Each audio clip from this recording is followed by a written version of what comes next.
네, 안녕하십니까. 스톡파이터입니다. 자, 오늘도 주식 한판 대결 말씀드려보도록 하겠습니다. 자, 금일도 사실 약세였습니다.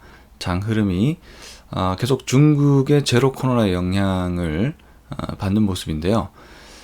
중국에서 제로 코로나 정책을 쓰고 있음에도 불구하고 지속적으로 확진자 수는 크게 증가를 하고 있습니다. 그래서 제로 코로나 정책이 이거 풀리겠느냐, 이렇게 되면 또 경기가 계속 위축되는 그런 흐름을 보이지 않겠느냐라는 우려감이 이제 있을 수밖에 없죠. 하지만 이제 그러면서 동시에 경기를 부양하기 위한 중국 정부의 움직임이 좀 빨라지고 있다는 점은 좀 긍정적인 부분으로 이제 보여집니다만, 여전히 시장에 반영이 안 되는 모습입니다. 자, 이런 부분을 참고하시면 좋을 것 같고, 국내는 계속적으로 세금 이슈에서 자유롭지 못한 모습을 받고 있습니다. 12월 2일 날 이제 좀 결정이 되게 될 건데, 그 이전까지 뭔가 결론이 나지 않으면 계속 불확실성에 직면하는 그런 이슈가 남아 있는 상황입니다. 아무쪼록 좀 주식시장에 좋은 정책이 나오기를 바라봅니다. 자, 오늘 코스닥 시장이 다소 약세로 끝났지만 상한가 종목이 점차 늘어나고 있는 그런 모습이에요. 좀 다행일 수 있는 그런 부분이고요. 상한가가 무려 9개나 나왔습니다. 오랜만에 메리츠 그룹주들이 이제 상한가에 진입하는 모습을 보였는데요. 오히려 이제 사실 물적 분할 이슈 때문에 오히려 주식시장이 좀 괴로움을 겪었다면, 이번에는 메리츠 증권이라든지 화재가 금융 지주에 편입되는 모습을 보이면서 오히려 밸류에이션 재평가에 더욱더 유리한 구조가 됐다라는 그런 사실 때문에 상한가에 진입하는 모습이 나왔습니다. 자, 그래서 아주 좀 올바른 지주회사 개편에 대한 한 사례라고 해야 될까요? 그래서 이제 메리츠 금융주 그룹주들이 상한가에 진입하는 모습이 나왔고요. 그 다음에 원전 관련해서 사우디와의 원전 협력 소식에 에너토크가 상한가에 진입하는 모습이 나왔습니다. 그리고 네옴시티 관련해서 수처리 시설 모멘텀이 있는 피코그램이 2연속 상한가에 들어가는 모습이 나왔고요. 그리고 이제 스튜디오 산타클로스라는 콘텐츠 기업인데 모델 무상증자를 발표했습니다. 바로 상한가에 진입하는 모습이 나왔고요.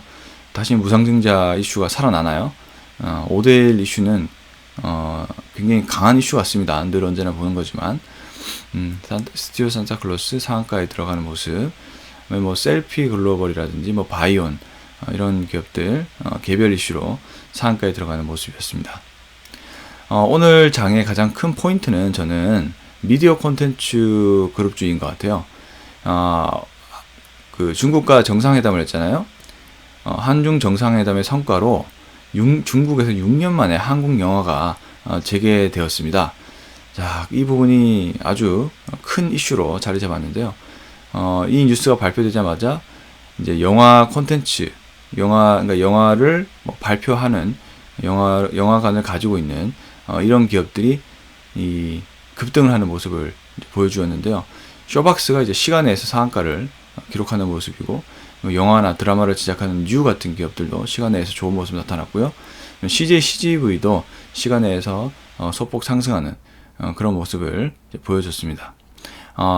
이 모멘텀으로 향후에 미디어를 제작하는 제작사나 관련된 미디어주들의 훈풍이 좀 기대된다라고 개인적으로 생각이 듭니다.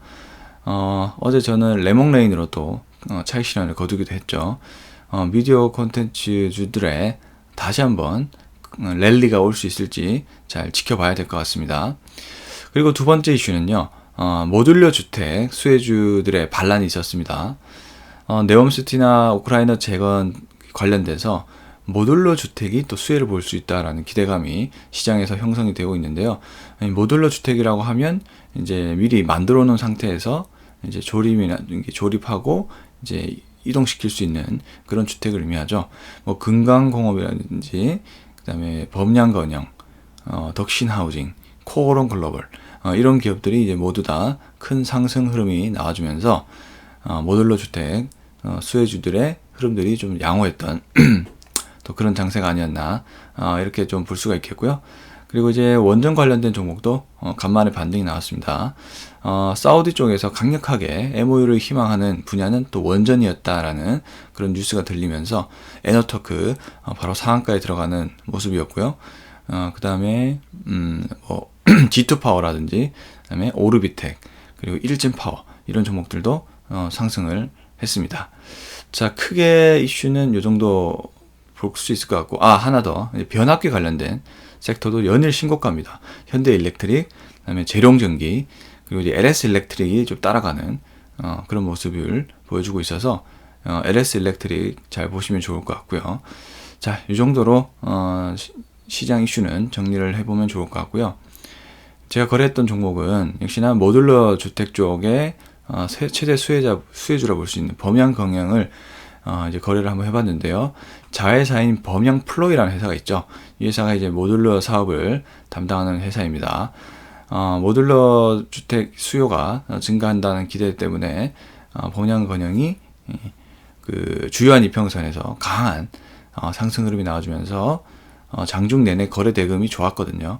그래서 그 흐름에 맞게 저도 거래를 해볼 수가 있었고요. 우크라이나 재건이나 네옴시티 관련한 모멘텀이 있다. 이렇게 정리해 보시면 좋을 것 같고, 두 번째 종목은 로봇입니다. 제가 UL 로보틱스도 거래를 했고, 그리고 이제 에브리봇을 한번 거래를 했었는데요. 에브리봇 같은 경우도 이제 삼성의 1인 1가족의 로봇 대중화를 이끌 수 있는 그런 수혜주이기도 합니다. 지금 로봇 청소기 다들 가지고 계시죠? 그 에브리봇이 만든 로봇 청소기가 굉장히 인기가 많았는데요. 그 제품을 필두로 해서 산업용 로봇이라든지 서비스용 로봇 등등에 또 진출을 하면서 폭발적인 성장을 보여줄 것으로 예상이 됩니다.